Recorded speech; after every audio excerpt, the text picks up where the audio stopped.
Hello students, so today we will discuss about galvanization and crystallization. So first of all, we will discuss about galvanization.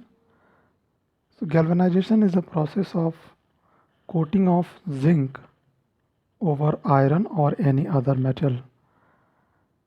और iron के ऊपर जब zinc की एक layer coat हो जाएगी तो ये जिंक आयरन को या किसी मेटल जो इसके अंदर है उसको वाटर और ऑक्सीजन इन दोनों के कांटेक्ट से दूर रखेगी एंड जब कोई मेटल या आयरन ऑक्सीजन और मॉइस्चर के कांटेक्ट में नहीं आएगा तो वो रस्टिंग से बच जाएगा. So galvanization is done to prevent rusting और in a scientific language we can say that galvanization prevent oxidation of metal. Example of galvanization is the nails that we see that have a shiny covering. It is galvanized. It means that the nails is made up of iron but have the coating of zinc. In the latter part of our study, crystallization. So first of all we will discuss about crystal. So what is crystal? It is an systematic or orderly or a very organized arrangement of atoms or molecule in the substance. तो crystal क्या होता है? किसी भी substance में जब atoms या molecule बहुत ही ऑर्गेनाइज्ड तरीके से अरेंज हो जाते हैं then they form crystal and the formation of crystal is called as crystallisation. Now how can we write the definition of crystallization? It is the slow precipitation of crystal from solution of a substance. So suppose कोई एक substance है उसका हमको crystal बनाना है तो सबसे पहले हम उसको डिज़ोल्व करेंगे. डिज़ोल्व करने के बाद उसको हम हीट करेंगे. हीट करने के बाद फर्दर उस सब्सटेंस को हम डिज़ोल्व करेंगे और उसको कूल होने के लिए छोड़ देंगे. तो जैसे जैसे वो कूल होगा तो जो सब्सटेंस डिज़ोल्व हुआ था वो सॉलिड फॉर्म में कन्वर्ट होना स्टार्ट हो जाएगा और अल्टीमेटली क्रिस्टल फॉर्मेशन स्टार्ट हो जाएगा और फाइनली क्रिस्टल बन जाएगा.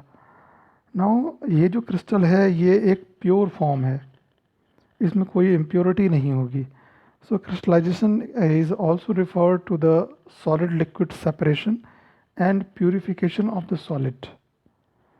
सो अगर हमको किसी सब्सटेंस का प्योर फॉर्म बनाना है तो हमको उसका क्रिस्टल फॉर्म ही हमको प्योर फॉर्म उस सब्सटेंस का मिल सकता है.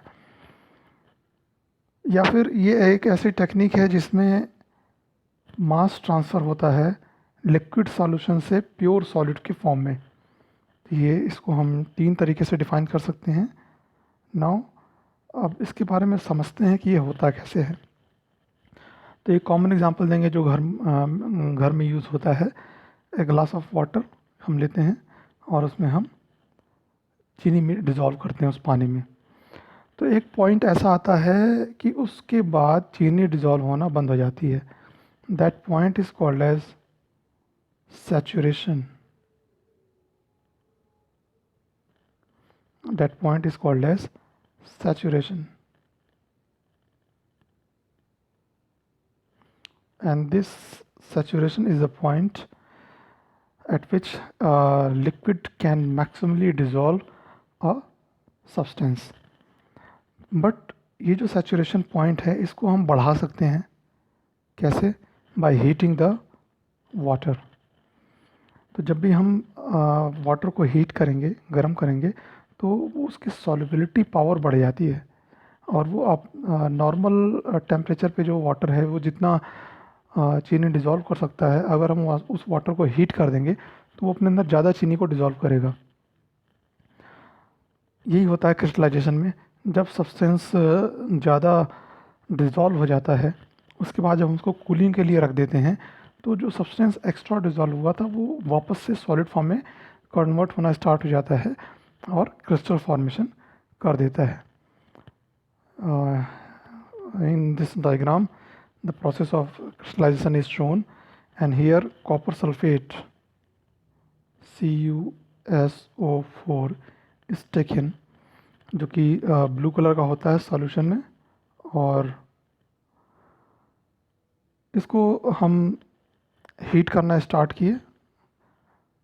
जैसे जैसे हीट किए ज़्यादा कॉपर सल्फेट इसमें डिज़ोल्व होता गया, लेकिन जब कूल होने के लिए रख दिए तो जो एक्स्ट्रा डिज़ोल्व हुआ था कॉपर सल्फेट वो क्रिस्टल के फॉर्म में कन्वर्ट हो गया और हमको क्रिस्टल मिल गया किसका, कॉपर सल्फेट का। तो पहले इनिशियली आप ये फिगर नंबर 1 और ये फिगर नंबर 2 मान लेते हैं। तो फिगर नंबर 1 में देखेंगे तो जो भी कॉपर सल्फेट था वो डिज़ोल्व फॉर्म में था, बट फिगर नंबर 2 में जो कॉपर सल्फेट था वो क्रिस्टल सॉलिड के फॉर्म में कन्वर्ट हो गया। सो यही एक क्रिस्टलाइजेशन के डेफिनेशन भी हम बना सकते हैं। Crystallisation is the conversion of a substance from its solution form, liquid form to solid form. Now here some transformation or changes is given, and in front of each change it is physical or chemical change, it is also indicated. So note down in your copy, it may be asked in the exam.